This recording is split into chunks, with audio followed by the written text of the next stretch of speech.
Bom, primeiramente, bom dia. Meu nome é Pablo e o tema escolhido para me apresentar foi 50 anos das células solares, certo? E toda a documentação disponibilizada dessa apresentação foi baseada, né, no site disponibilizado pelo professor. A disciplina de materiais elétricos do IFSU de Minas, campus Poços de Caldas. Basicamente, né, a apresentação vai falar sobre a história, né, como que as células solares surgiram. Lembrando que essa documentação foi feita em 2004, então, como pode imaginar, 50 anos de história, a célula foi anunciada em 1954, certo?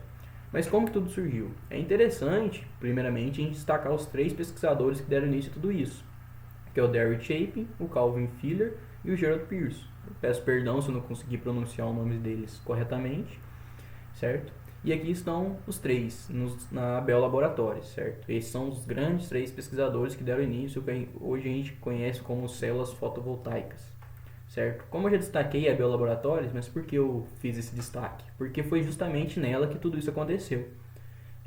O que aconteceu foi que a Bell Laboratories, que era uma empresa de telefonia, né, da época, tinha um problema grande, que algumas células de baterias funcionavam bem em alguns climas e outros não. E isso era um grande problema, porque isso demandava um grande investimento de dinheiro e uma grande perda de tempo quando algumas células de baterias acabavam. E o que a Bell propôs foi tentar encontrar uma forma renovável de energia para substituir essas baterias, certo? E o que ela fez foi contratar o Derek Chapin, que é o nosso primeiro pesquisador que eu estou destacando. Atualmente ele trabalhava até então com máquinas eólicas, motores a vapor e alguns grupos termoelétricos. Como vocês podem perceber, essas três áreas que ele trabalhava eram fontes renováveis, certo, de energia. Então, foi justamente por isso que ele foi escolhido pela Bell. E como ele era um grande entusiasta, né, na área de energia solar, ele sugeriu que a pesquisa se iniciasse por essa área, certo? A gente pegasse energia do sol e tentasse de alguma forma transformar ela em energia elétrica. E o seu supervisor e os pesquisadores da época até então aprovaram sem algum problema essa ideia, certo? Até então a primeira tentativa dele foi produzida com um átomo de selênio, certo? Perdão, com uma placa de selênio. E essa energia produzida gerava uma potência extremamente baixa, certo? Apenas 5 watts por metro quadrado, certo? Que é potência por unidade de área. E isso, segundo seus cálculos teóricos, era uma eficiência de apenas 0,5% da energia do Sol. Então só esse valor da energia do Sol era aproveitada, certo? E transformada de calor, ou seja, uma radiação, uma energia eletromagnética que vinha do Sol, e isso era transformado em energia elétrica, um valor extremamente baixo. E aí chega o nosso segundo grande pesquisador, que é o Gerald Pearson, certo? O Gerald Pearson, ele era um grande amigo do Chapin, certo? Eles estudaram juntos na mesma universidade. E esse Gerald Pearson, ele era um entusiasta na área de semicondutores, certo? Ele gostava muito dessa área. Foi então que, interessado por essa ideia de querer gerar energia através do Sol, ele contatou o seu grande amigo, que também era um entusiasta na área de semicondutores, que é o Calvin Fuller, certo? Os dois, juntos, descobriram como que você controla a introdução em um átomo de silício, certo? Para fazer ele virar um condutor, mais precisamente um semicondutor, certo? Mas na época, eles consideravam condutor porque justamente quando você introduz uma impureza, o silício passa a conduzir energia, certo? Então eles que descobriram como que você controlava essa introdução e modificava as propriedades físico-químicas do silício e transformava ele, e ele começava a conduzir, certo?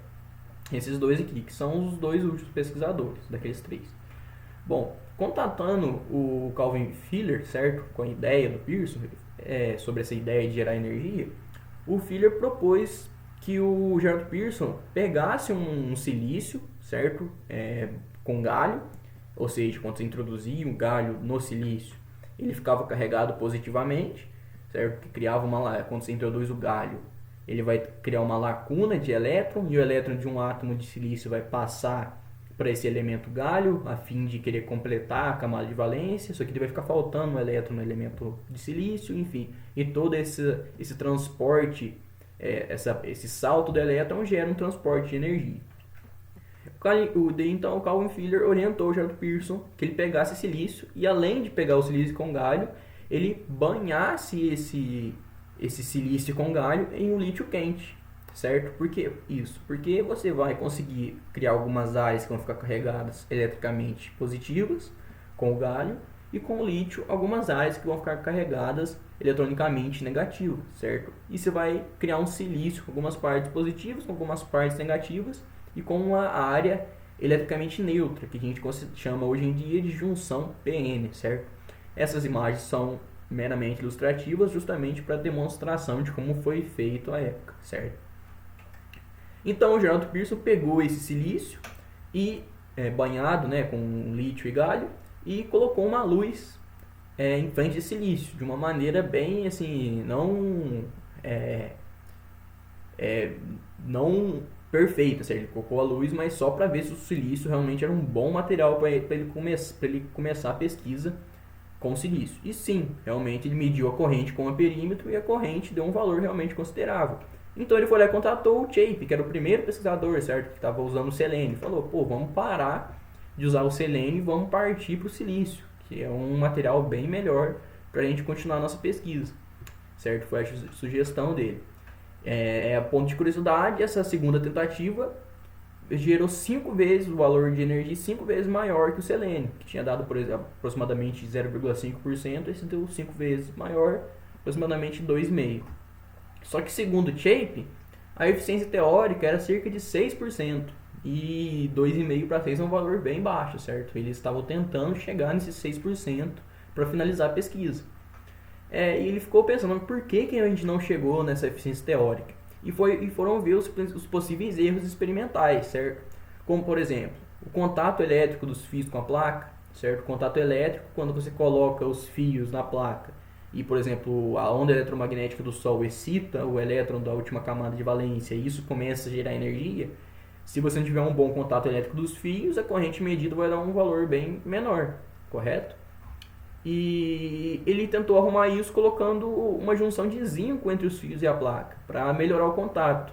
Só que o zinco não aderia muito bem ao silício, certo? Esse contato galvanizado não ficava muito bem. Outro problema também é que o lítio, a temperatura ambiente, saía da célula, certo? O lítio era um material que não era muito bom para você criar essa parte eletronicamente negativa e, consequentemente, a junção PN.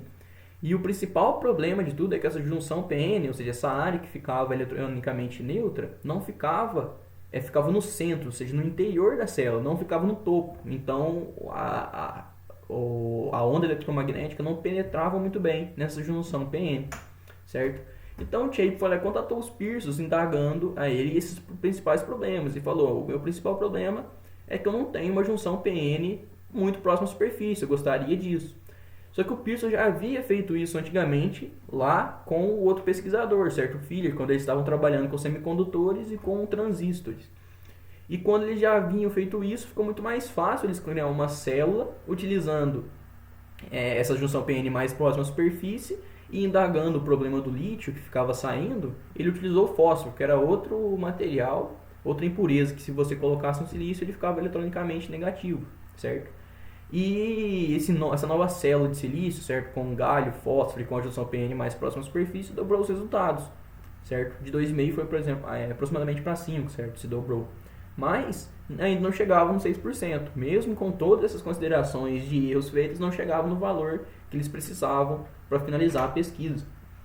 E o interessante é que nessa época aconteceu uma coisa muito interessante, que a RCA anunciou que conseguiu fazer uma célula fotovoltaica, só que emitidas com alguns átomos de estrôncio, que era um lixo radioativo. E isso para a RCA foi fantástico, porque eles sabiam da pesquisa da Bell da época, certo, com células fotovoltaicas, e basicamente para eles tinham ganhado a disputa. E tanto que o diretor dos laboratórios disse, quem que se importa com energia solar? A gente conseguiu produzir energia com lítio radioativo. E isso daqui a 50 anos, carros vão estar movidos a estrôncio, computadores vão ser ligados a estrôncio. Ele falou vários questionamentos a Bell, a imprensa falando que eles já tinham ganho essa disputa, certo?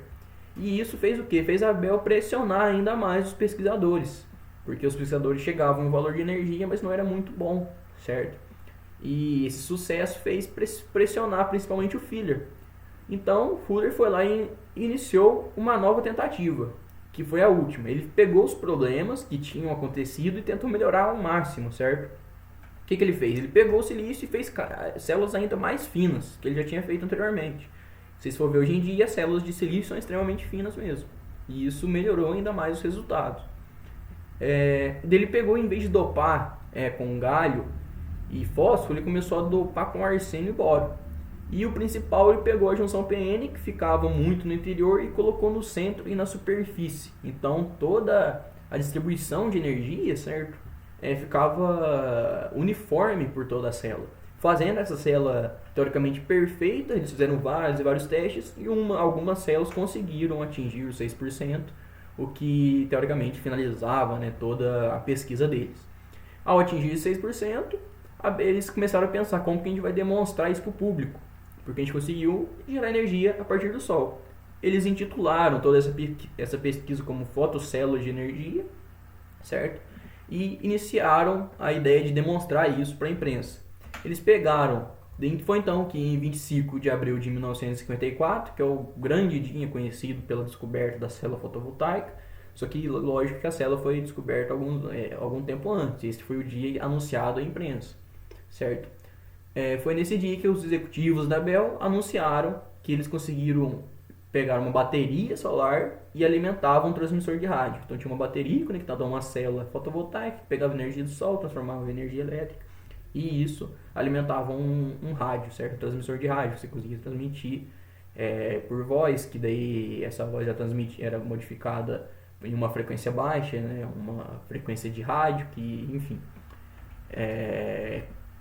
finalizaram a disputa com a Bell e a RCA, certo? Conseguiram ganhar. O interessante é que o jornalista na época foi comparar, né, a RCA com a Bell, porque ambos estavam faziam pesquisa nessa época, e o jornalista falou que as células da Bell, se a gente ligasse eletricamente entre si, certo? As células solares conseguiam gerar uma taxa de 50 watts por metro quadrado, enquanto as da RCA forneciam 1 bilionésimo de watt na mesma área, o que realmente finalizava totalmente a disputa entre RCA e Bell. Não falando que a RCA não foi importante, longe disso. Se não tivesse essa disputa, talvez nem teriam finalizado essa pesquisa, certo? Toda concorrência é muito importante para a ciência, de maneira geral. A Guerra Fria, por exemplo, é uma grande demonstração disso, certo? Mas enfim, finalizada essa disputa, foi no dia 26 de abril de 1954, ou seja, um dia depois dessa coletiva de imprensa dos executivos da Bell, o New York Times, certo? Uma grande revista da época, um grande jornal, colocou na sua primeira página o começo de uma nova era, levando eventualmente à realização de um dos sonhos mais estimados, o aproveitamento da energia quase ilimitada do Sol para uso da civilização.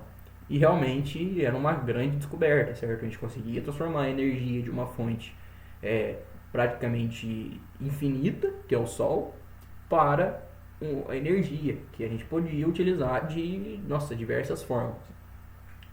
E o interessante também é que aqui está uma demonstração, né? Porque a Bell, como é possível imaginar, começou a comercializar essas células, certo? Não utilizaram só para eles, porque foi uma grande descoberta. E aqui está uma imagem ilustrativa da época, certo? Onde se pode ver a família feliz olhando uma célula fotovoltaica que alimentava algum dispositivo de energia. E é interessante também a gente indagar uma pergunta: esse foi o fim da história? Porque toda a apresentação feita até então, por mim, foi simplesmente falando da história da célula fotovoltaica. Mas será que a história acabou quando eles finalizaram essa disputa e descobriram? Não, né? Se a gente for pegar todo o conhecimento de pesquisa após essa época, nossa célula fotovoltaica foi cada vez aumentando mais e mais os conhecimentos sobre ela, certo? Mas o material proposto nessa apresentação foi justamente falar sobre a história da descoberta dela. É interessante a gente fazer um parelho, né? A própria documentação disponibilizada faz esse parelho sobre a energia da época quando os 3 pesquisadores descobriram e a de hoje em dia, né? Na época eles geravam cerca de 50 watts por metro quadrado, né? Hoje em dia, se a gente for pegar todas as células fotovoltaicas, geram bilhões de watts, certo? E isso ajudou a alimentar diversas coisas, certo? satélites, navios, trens, iluminação, serviço telefônico, escolas, prefeituras, enfim. Tudo que necessita de energia elétrica hoje em dia é utilizado células fotovoltaicas para minimizar o custo da energia e poluir menos o meio ambiente. Então, a célula fotovoltaica a gente pode falar que foi uma das maiores descobertas, certo, da humanidade, certo, e principalmente ainda para nossa área de engenharia de computação, certo, e ainda mais para a área de materiais elétricos, que é muito importante a gente entender esse funcionamento de semicondutores e como que isso faz, como que isso gera energia, certo, pela excitação do último elétron da camada de valência. Claro que isso não cabe nessa apresentação, essa apresentação é apenas sobre a história. Mas o mais importante é a gente ter em mente que tudo começou com esses 3 pesquisadores, o Chapin, o Feeler e o Pearson, certo? Bom, basicamente a apresentação é essa, certo? Meu nome é Pablo Lucas Silva Santos, do Instituto Federal, que eu finalizo ela. Muito obrigado.